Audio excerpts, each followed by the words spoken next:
Praise the Lord. बड़ा दिन मुबारक हो। आइए हम संदेश में जाने से पहले हम प्रार्थना में जाएंगे। आइए प्रार्थना में।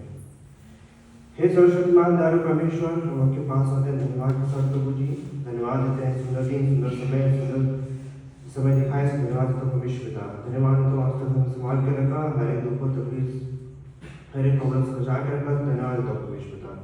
हम आपके संदेश में जाते हैं प्रभु जी, आपका आशीर्वाद होने पाए, आपके मुंह से बोले और सुनने वाले वचन प्रभु जी, यीशु मसीह नाम से बात सुनो ग्रहण कीजिए, आमीन।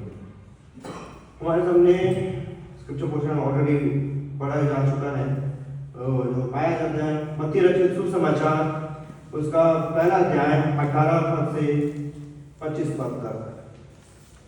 मत्ती रचित सुसमाचार उसका पहला अध्याय 18 पद से 25 पद तक। ये यीशु मसीह के जन्म का जो दृष्टांत के बारे में बताया गया है, फिर हम कुछ संक्षेप में टॉपिक के बारे में बातें करेंगे। मैं एक छोटी सी कहानी बताकर शुरुआत करूंगा। मैंने कहानी पढ़ा था, मतलब स्टोरी टाइप मेरे कॉलेज में बताया गया था, तो मैंने उनसे रिलेट करके मैंने इस सर्मन को बनाया है। तो बाहर एक गांव में एक छोटा सा परिवार आता था, जिसमें से दो होने वाले दो जोड़े थे। दो जोड़े का नाम रोहन और प्रिया था। वे दोनों एक दूसरे से बहुत प्रेम और जल्दी शादी करने वाले थे। उनकी योजना थी कि हम जल्दी शादी करके एक अच्छे से परिवार से जुड़ सके। तब रोहन की वाइफ, जो उसकी पत्नी प्रिया थी, उसको एक स्वप्न आया कि वो गर्भवती पाई गई कि तो बहुत परेशान हो गई उसी रात में। वो सोचने लगी क्या सपना है, कैसे क्यों आया सपना। लेकिन एक रात रोहन को भी एक सपना आया जिसमें परमेश्वर का दूत उसके बताए, और उसके परमेश्वर का दूत एक उसके पास आया, आशीषित किया कि उसके आने वाले समय में उसकी वाइफ या उसकी पत्नी गर्भवती पाई गई, बच्चे का देखभाल कैसे होगा, कैसे किया जाएगा। रोहन को जब यह पता चला तो वह बहुत खुश हो गया। उसने प्रिया को अपनी पत्नी के रूप में स्वीकार किया और उन्होंने साथ में एक कुशल जीवन बिताना शुरुआत किया। मैंने मत्ती 1:18-25 से जो मैंने अपना सर्मन तैयार किया है, मैंने 3 भाग को डिवाइड करके मैंने इस सर्मन को तैयारी किया है। और मेरे पास टाइम नहीं था, क्योंकि मेरे को अतुल अंकल ने बताया था कि 20 तारीख को रिसेप्शन में मिलते, पर मैं तो ध्यान नहीं दिया था कि अंकल क्या बताया। मम्मी बताती मेरे को 23 मॉर्निंग को, मतलब कल मॉर्निंग को, कि अतुल अंकल ने मीटिंग करके बताया। फिर मैं सोचने लगा क्या कैसे प्लीज करूँ। तो मैंने सोचा कि अब यीशु मसीह जन्म के बारे में बताना, तो मैं मत्ती 1:18 से 25 तक का जो वर्णन है, मैं उसके बारे में आप सबसे छोटी सी बातें डिस्कस करूँगा। आइए हम पहले पद, मैंने पहला पॉइंट रखा है, वो है यीशु मसीह का जन्म।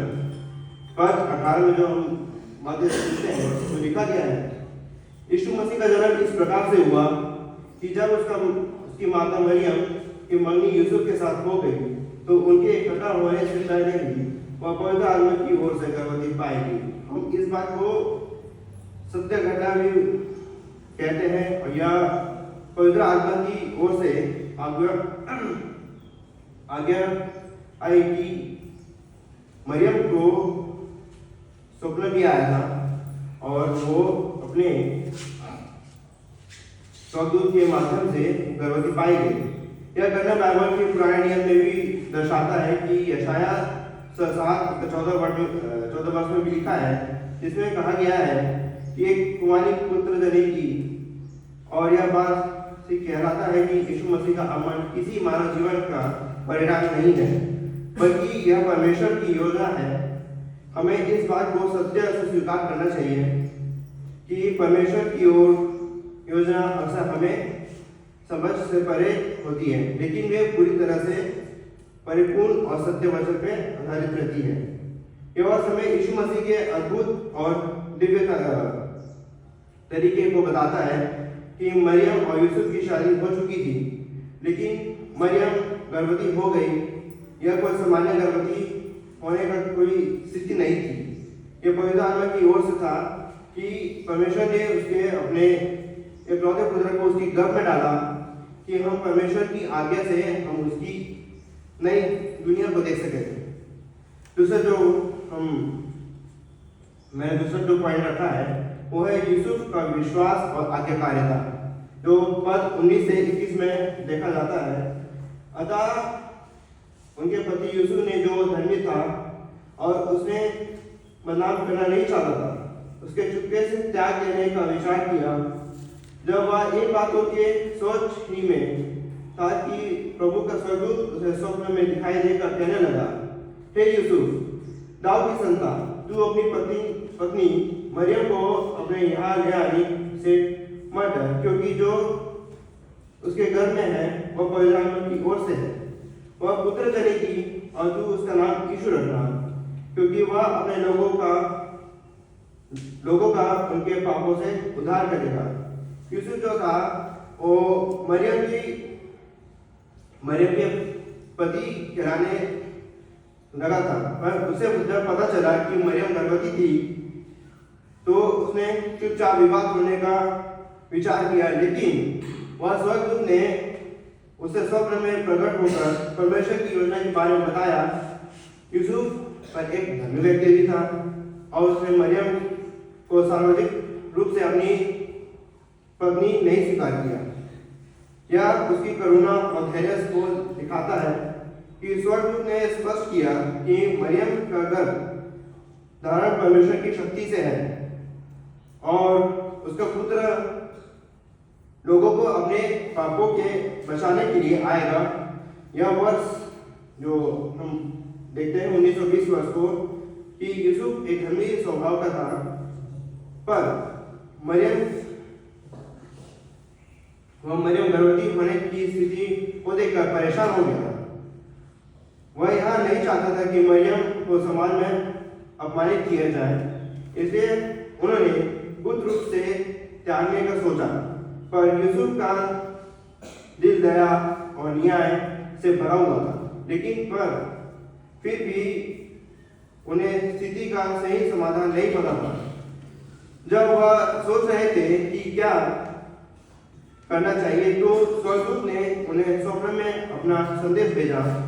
स्वप्न से परमेश्वर का एक दूत जो यूसुफ को दिखाई दिया था और स्वर्गदूत ने यूसुफ से कहा था, मरियम का गर्भ पवित्र आत्मा से है और इसलिए उसे त्यागने की कोई आवश्यकता नहीं है। यह यूसुफ के विश्वास को मजबूत करने वाला एक परमेश्वर का संकेत था।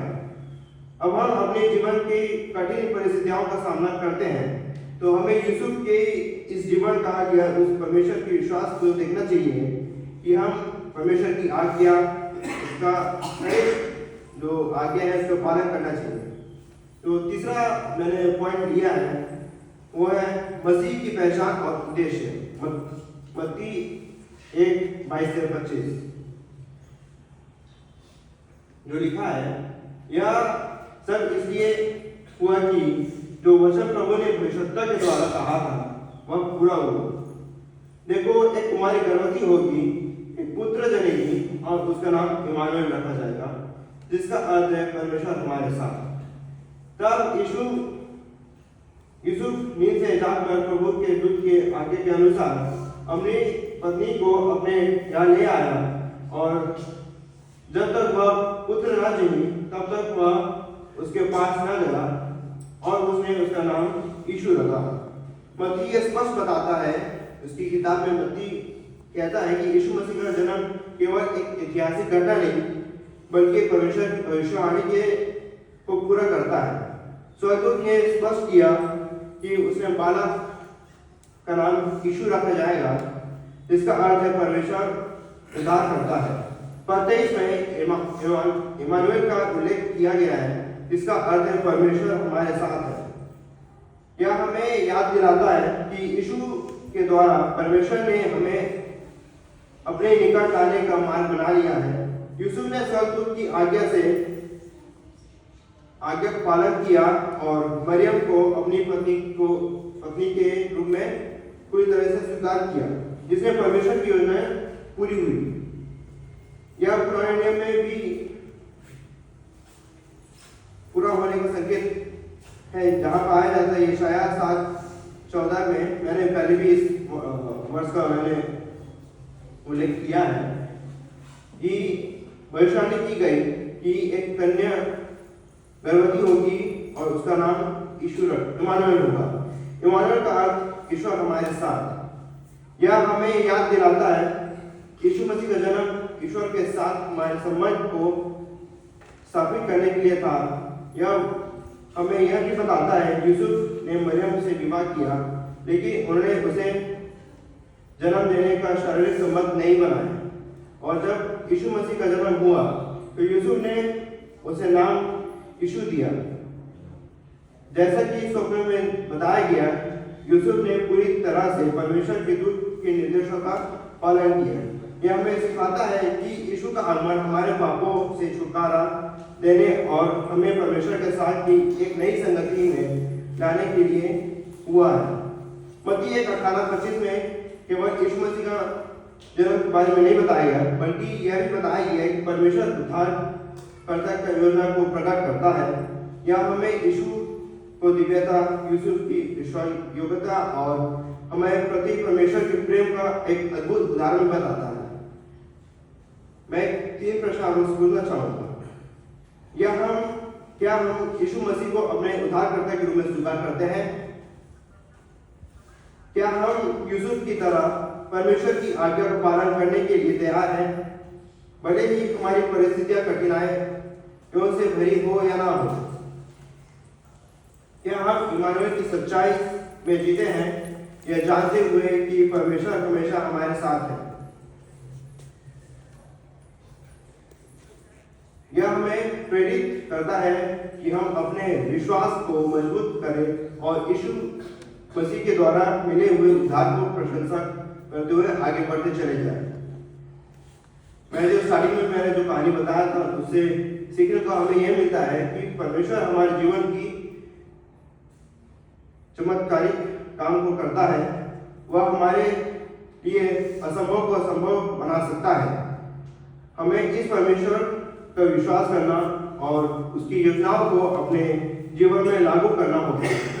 इस क्रिसमस की गेट टुगेदर क्रिसमस ईव के अवसर पर आइए हम यीशु मसीह के जन्म की कहानी को याद रखते हुए और उसकी आशा और विश्वास को अपने जीवन में लागू करते हुए आइए हम परमेश्वर की उपस्थिति को अपने जीवन में महसूस करें और उसकी कृपा और प्रेम को अपने जीवन का पालन करते रहें। प्रभु यीशु मसीह इस वचन को पढ़े जाने और सुने जाने पर हम सभी को आशीष दें। आमीन।